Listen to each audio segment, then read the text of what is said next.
Behind the pole, construction is starting the wall running.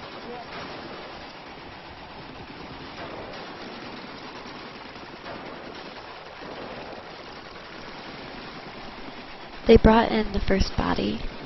The grunts brought him in. There weren't lights in the middle of the bunker yet, only along the side of the wall. So we put the body there, and then we did nothing.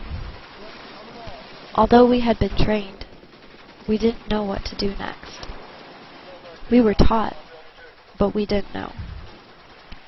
They took the time to tell us what to expect, but when the first body came in, several of us froze. We became inept and couldn't do anything, really. We just didn't know. We just couldn't. We knew how to complete the paperwork and what had to be done. But when it's real, when it's no longer an abstract thought, and when it's in your face, in front of you, you stand there, motionless, wondering, what do I do? What am I going to do? We would inventory everything. Everyone had a copy of the rules of engagement in their left breast pocket. Some would have knives or earplugs, food, a spoon, pens, rolled up pieces of paper, a scribbled reminder to their mother to send Skin So Soft or Blue Star ointment to keep the sand fleas away, a scrunched up wrapper, trash that wasn't thrown away, that didn't become litter, that would now become part of a family's lasting memories of a son, husband, brother, father, hero. There were pictures, a man and his wife and daughter, a farmhouse and barn in Iowa. Many were the pictures teenagers would carry back home. A high school student with his football teammates, a young man in a sleeveless t-shirt leaning against a 1983 Camaro. A letter in which a Marine tells his widow that he is now dead, but that he loves her still, and he wants her to give their daughter a kiss from him. Some items were uncommon, like the sonogram of a fetus. Some were not uncommon enough, like a suicide note.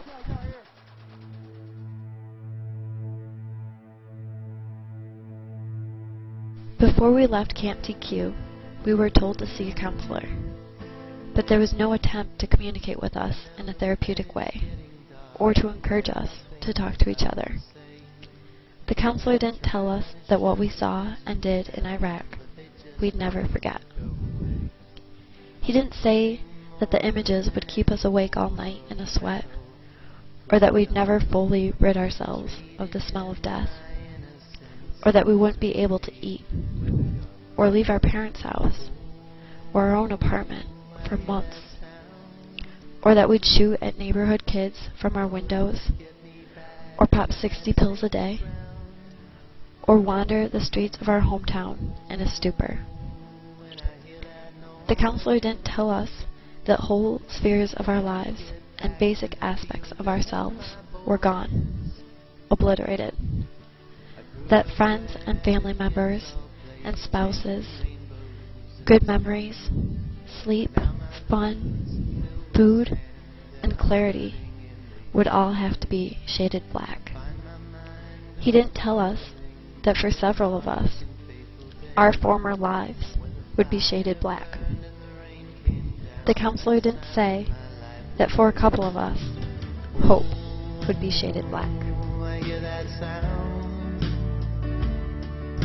The ringing in my ears from you not being round.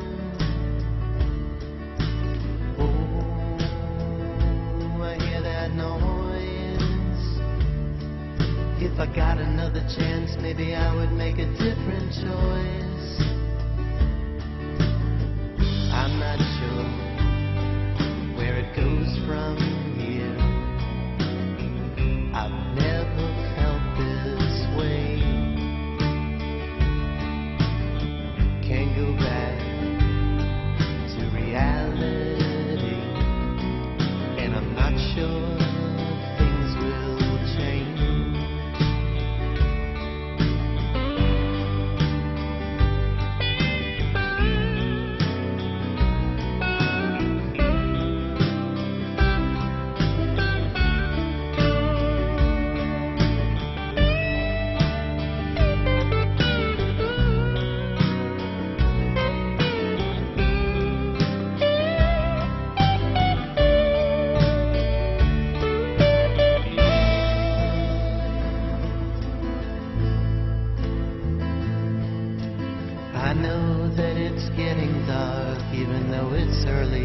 afternoon. The train conductor blows his whistle and he'll be here soon. I gave all that they asked of me, and sometimes I gave more. You tell them to remember that next time they start a war. Oh, I hear that sound. I'm not sure what it is, but I